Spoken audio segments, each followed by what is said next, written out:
आमिर सईद अब्बासी साहब, मुश्किल वक्त तो सियासी जमातों पे आते रहते हैं। आप हमेशा कहते हैं उनके साथ ये ज्यादती हुई, ये ज्यादती हुई, ये ज्यादती हुई।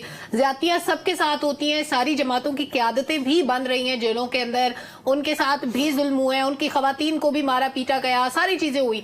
लेकिन उसके बावजूद ये सब दीगर जमातों ने नहीं किया जो PTI कर रही है। इसको आप कैसे देखते हैं, क्या कहेंगे आप इस पे? Thank you Salma. एक तो ये बात आपकी दुरुस्त है कि दीगर सियासी जमातों ने ऐसा नहीं किया, लेकिन दीगर सियासी जमातों की तरबियत ऐसी हुई नहीं जैसी PTI की हुई है। और आपको पता है कि तहरीक इंसाफ की जब तरबियत हो रही थी ऐसी, तो उस वक्त भी बहुत से लोग एतराज करते थे कि ऐसी तरबियत इनकी ना की जाए। लेकिन बहरहाल जब तरबियत हो रही थी तो उस वक्त वो बहुत ज्यादा फ्रंट फुट पे करके खेलते थे। तो जवाद फैजी साहब को याद होगी कि उस जमाने में भी लोग बहुत ज्यादा क्रिटिक करते थे, लेकिन खैर उस वक्त बात नहीं सुनी गई। बहरहाल इस वक्त जो सूरत हाल है, सबसे पहले तो डॉक्टर साहब ने जिस तरह कहा कि जो खैबर पख्तूनख्वा है वो बिल्कुल माली तौर पे जो है वो डिपेंडेंट है और मरकज की तरफ देख रहा है, वफाकी हुकूमत की तरफ देख रहा है। तो बात यह है कि यहाँ बाकी सूबे कौन से कोई इंडिपेंडेंट हो गए हैं, बाकी सूबे भी मरकज की तरफ ही देखते हैं और तमाम सूबों का एक ही जैसा हाल है। और अगर आप बाकी सूबों की माली हालत को देखें तो वो तमाम भी उतने ही डिपेंडेंट हैं मरकज के ऊपर जितना खैबर पख्तूनख्वा है।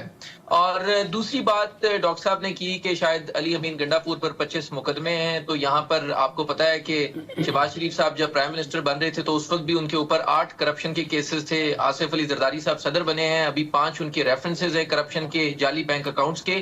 तो ये केसेस वगैरह आपको पता है इस तरह के बनते रहते हैं। और ये भी आपको याद होगा कि ये जो रियासत मुखालिफ या फौज मुखालिफ जो बयानात होते हैं, आमतौर पे अगर लीडरशिप की तरफ से कोई थोड़ा सा गुस्सा किया जाता है तो कारकुनान उससे भी आगे बढ़ के उसके ऊपर प्रोटेस्ट करते हैं। मुझे याद है जब नवाज शरीफ साहब के ट्रायल हो रहा था तो एहतसाब अदालत में, तो एक मरतबा उनकी पेशी थी, तो वहां पर कुछ कारकुनान एंटर होने की कोशिश कर रहे थे G11 में।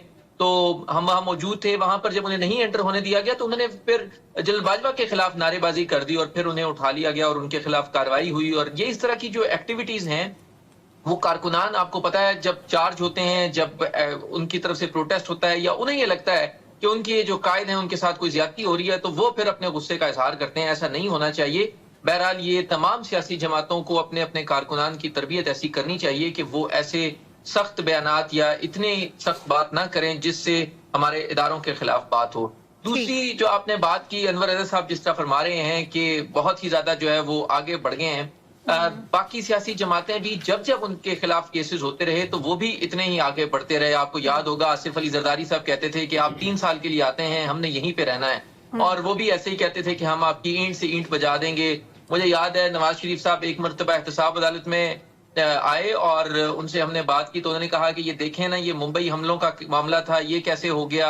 और इस तरह के बयानात जब सियासी रहनुमा की लड़ाई होती है तो वो इस तरह के बयानात देते रहते हैं, और उनकी जब दोस्तियां होती हैं तो फिर वो बहुत ही ज्यादा आपस में प्यार मोहब्बत हो जाता है ताकतवर हलकों के साथ। तो लिहाजा ये आना जाना लगा रहता है। तो लेकिन बहरहाल इसमें मुल्क के मुफाद को मुकद्दम रखना चाहिए। तमाम सियासी जमातों को इस मामले के ऊपर एक ही राय रखनी चाहिए और एक ही लेवल के ऊपर तमाम चीजों को लेकर। हाँ, मैं ये कहना चाह रहा हूँ, आपने पूछा ना कि गंडापुर साहब को क्या हिदायत दिया, तो चले जिस तरह ब्रदर अनवर रजा ने खबर दी ना, मैं भी एक खबर दूं कि 2 अप्रैल को जो इलेक्शन है सेनेट की, उससे पहले जो मखसूस नशिस्तों पे KP के असम्बली में अपोजिशन आ रहे हैं, खवातीन हैं या अकलियतों से हैं, उन्हें कहा गया है कि इन्हें हलफ ना उठाने दिया जाए 2 अप्रैल तक।